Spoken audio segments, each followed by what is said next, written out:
کہ آپ فیصلہ کریں کہ آپ آزاد رہنا چاہتے ہیں یا پاکستان کا حصہ بننا چاہتے ہیں۔ یہ جو جدوجہد ہے کشمیریوں کی، یہ میری نظر میں یہ زمین کی جدوجہد نہیں ہے، یہ جدوجہد ہیومن رائٹس کی ہے۔ یہ انسانی حقوق کے علاوہ کشمیریوں کا جمہوری حق ہے کہ وہ اپنے مستقبل کا خود فیصلہ کریں، اور انشاءاللہ یہ آپ کو حق ملے گا۔ جو میں دیکھ رہا ہوں اس وقت لگ رہا ہے کہ بڑا مشکل وقت ہے مقبوضہ کشمیر میں۔ مجھے نظر آ رہا ہے کہ آگے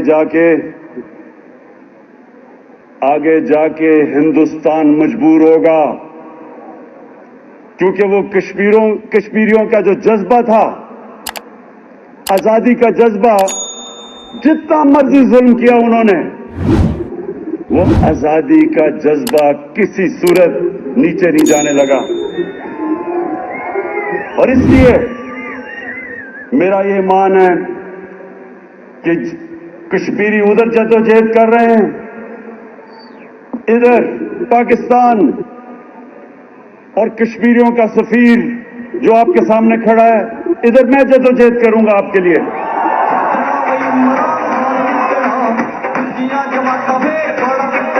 ہر فورم پہ انٹرنیشنل فورم پہ دنیا کے جب سربراہ ملکوں کے سربراہ کو ملوں گا، ان کے سامنے، میڈیا کے سامنے، انٹرنیشنل میڈیا کے سامنے کشمیر کا کیس پیش کرتا رہوں گا۔ اچھا، آپ کے پاس یہ دو پرانی جماعتوں کے لوگ آ رہے ہیں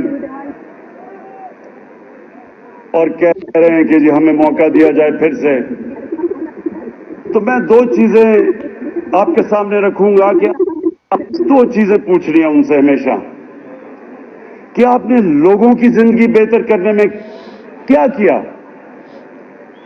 کیا آپ نے لوگوں کو مشکلوں سے، غربت سے نکالنے کے لیے کیا کیا؟ اور دوسری چیز آپ نے پوچھنی ہے کہ 5 سال آپ کو ملے تھے، 5 سال آپ کو حکومت میں ملے تھے، کتنا آپ نے دنیا میں جا کے کشمیریوں کا کیس لڑا؟ پوچھیں ان سے۔ کیس لڑنا تو دور کی بات، وہ نریندر مودی جس نے کشمیریوں کے اوپر سب سے زیادہ ظلم کیا، جب سے بی جے پی کا دور آیا سب سے زیادہ کشمیریوں پہ ظلم ہوا، پیلٹ گنز استعمال کی گئیں، نوجوانوں کو اندھا کیا گیا، ہر دوسرے دن کشمیریوں کی قربانی لی گئی۔ ہندوستان میں جب مسلمان گائے کا گوشت کھانے پہ ان کو قتل کیا گیا سڑکوں پہ، باقی بھی اقلیتیں، کرسچن، سکھ، ان کو بھی برابر کا شہری نہیں سمجھا گیا، کیونکہ آر ایس ایس کی ایک آئیڈیالوجی ہے۔ وہ سمجھتے ہیں، جو آئیڈیالوجی جو ہندوتا، وہ سمجھتے ہیں کہ باقی شہری، جو باقی اقلیتیں، باقی دین، وہ ان کے برابر کے نہیں ہیں۔ ان کی جو آئیڈیالوجی، یہ انہوں نے کس سے لی؟ نازی جرمنی میں 100 سال پہلے انہوں نے ان سے لی، جبکہ جرمن سمجھتے تھے کہ ہم کوئی خاص نسل ہیں اور باقی ہمارے برابر کے لوگ نہیں۔ یہ وہی آئیڈیالوجی ہے جو باقی کے لوگوں کو اپنے برابر نہیں سمجھتی۔ تو میں اب سوال پوچھتا ہوں کہ کتنی دفعہ آصف زرداری یا نواز شریف نے आरएसएस का नाम लिया, कितनी दफा मजम्मत की जो मुसलमानों से हिंदुस्तान में हो रहा है, और कितनी दफा इन्होंने इंटरनेशनल फोरम पे ये आरएसएस के नजरिए जो कश्मीरियों को कुचल रहा था, कितनी दफा इन्होंने उसके खिलाफ अपनी आवाज उठाई। क्यों नहीं उठाई? आवाज उठाने तो दूर की बात है, उसकी मिन्नतें करके नरेंद्र मोदी को शादी पे बुलाया गया अपनी, और फिर मिन्नतें करके उसके जब नरेंद्र मोदी प्राइम मिनिस्टर बना था वहां गया, हुर्रियत के लीडर्स को नहीं मिला, कश्मीर की बात नहीं की। फॉरेन सेक्रेटरी थी पाकिस्तान की, उनका टीवी इंटरव्यू है, फॉरेन सेक्रेटरी पाकिस्तान की कहती हैं कि हमें हुक्म था कि हिंदुस्तान की आपने तनकीद नहीं करनी। तो ये क्यों था? क्यों ना जरदारी बोलता था, ना नवाज शरीफ बोलता था? तो अब ये जरा गौर से आपने मेरी बात सुननी है कि ये क्यों था।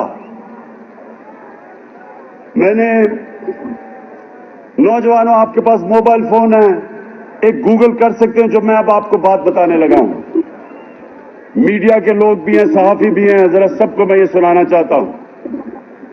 एक किताब है, उसका नाम है the way of the world. किसने लिखी? उसका नाम है Ron Suskind. The way of the world, Ron Suskind. इस किताब पे 292 सफे के ऊपर चौथे पैराग्राफ पे एक चीज लिखी है, वो मैं चाहता हूं गौर से सुने, आपको पता चलेगा कि क्यों नहीं बोलते और ना बोलेंगे हिंदुस्तान के खिलाफ, नरेंद्र मोदी के खिलाफ। उसमें वो लिखता है, ये जरा गौर से सुने आप बात, कि बेनजीर भुट्टो, ये 2007 की बात है, वो अपने बेटे को टेलीफोन पे बता रही हैं कि कितने पैसा उनके कितने बैंकों में, जो बाहर बैंक है उनमें पैसा पड़ा हुआ है, उनको नोट करवा रही हैं अपने बेटे को, बिलावल को, कि इन बैंकों में हमारे बाहर पैसे पड़े हुए हैं। और ये कौन रिकॉर्ड कर रहा है? ये बाहर की एजेंसीज कर रही हैं। और फिर वही एजेंसीज इसको सामने रखते हुए उसी किताब में आ गया है कि वो बेनजीर भुट्टो और जनरल मुशर्रफ का समझौता करवाते हैं, जो जनरल मुशर्रफ ने एनआरओ दिया।